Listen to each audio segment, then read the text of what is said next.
Jaurès face à Planté. Jaurès face à Planté. Sans problème du gauche, forcément. Pas du pied contre pied. 1-0. 1-0 pour Caen. Contre-pied parfait, ouais, effectivement. Ah, il a pris l'info, il a regardé où était le gardien. Il a peut-être un petit peu attendu que le gardien s'élance et Planté est parti sur le côté gauche. Alors, Benascar face à Fabien Cole. Benascar, il avait raté son tir au but face à Sochaux. Les Canets s'étaient qualifiés ensuite, mais il avait raté ce premier tir au but, toujours très important. Benascar, oui. Ouais, cette fois-ci sans problème. Très déterminé. C'est lui qui va peut-être imprimer le rythme des Canets comme Jaurès a imprimé le rythme des Auxerrois. Deuxième tireur, Pironi, le buteur, le Belge, qui accepte la pression de la séance de tir au but. C'est vrai que il est peut-être un petit peu plus frais que les autres. Luigi Pironi face à Vincent Planté.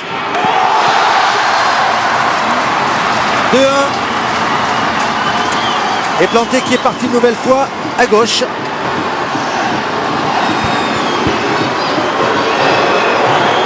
Angebas.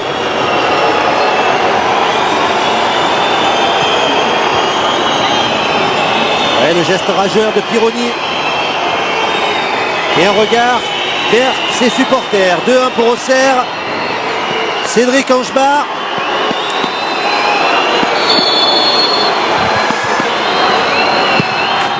Oh là là, pas du câble.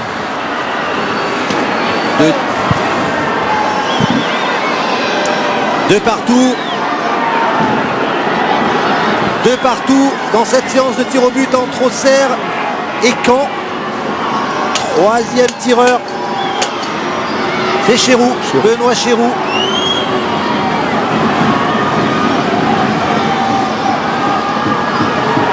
Je veux dire que la pression elle monte chez les joueurs là, maintenant. Chez les joueurs, chez les entraîneurs, chez les spectateurs et même pour nous. Et même pour nous forcément avec Chéroux. Superbement tiré une fois de plus. Ouais, pour l'instant, rien à dire sur les tireurs. On laisse très peu de chance au gardien. La problématique du gardien de but étant surtout d'arrêter le pénalty mal tiré. Pas suffisamment fort, pas suffisamment bien placé. Donc de ne pas anticiper, pas partir trop vite. Pour que justement peut-être être sur une trajectoire mal assurée par un tireur. Parce que lorsqu'ils sont très bien tirés, c'est vrai qu'ils ne peuvent rien faire. Allez, les Canets concentrés avec le tir de Ronald Zuba. Mais ce sont des superbes tireurs là. Ah oui. Alors là, c'est un jeune joueur. Il a fait quelque chose d'intéressant dans sa course d'élan. Vraiment bien masqué. Et... il fait semblant d'ouvrir le pied pour le fermer au dernier moment.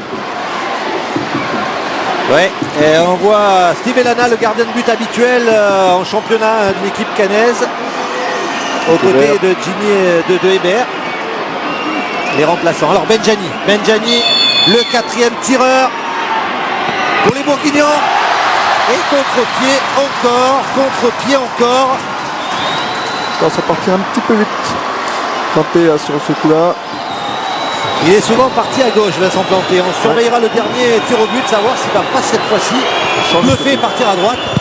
On le verra. Alors que Fabien Cole est parti une fois à droite, une fois à gauche pour l'instant. Très important de réussir le 7e tir au but qu'a fait Benjani. Parce qu'il met beaucoup de pression maintenant.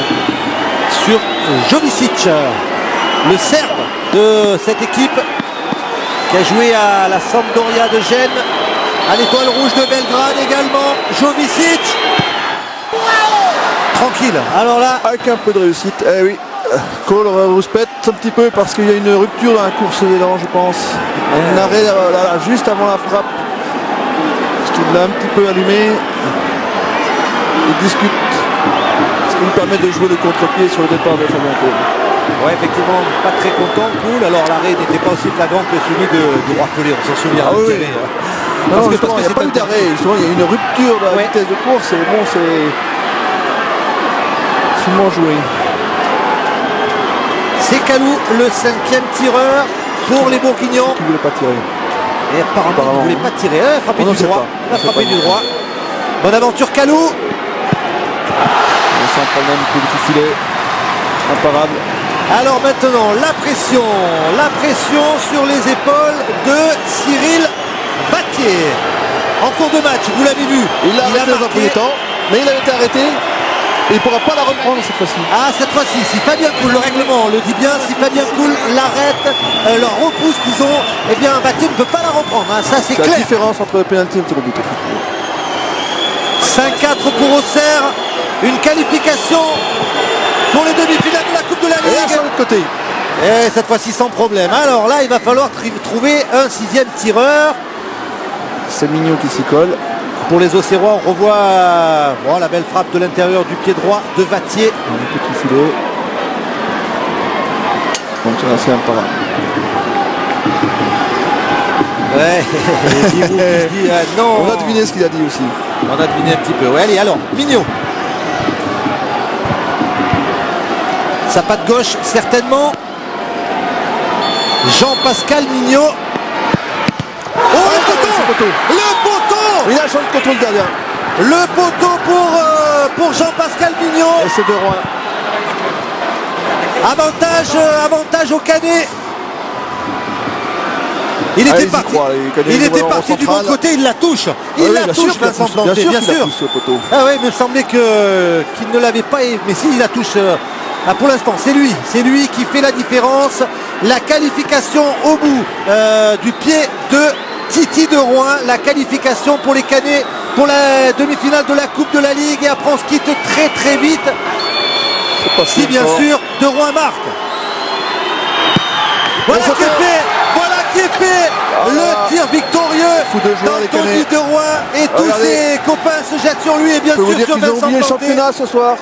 Et oui. Il voulait y aller en demi-finale. Et la belle aventure qui continue pour les Canets. La poignée de main sans doute entre Patrick Remy et Giroud. Eh bien écoutez, c'était encore une demi-finale.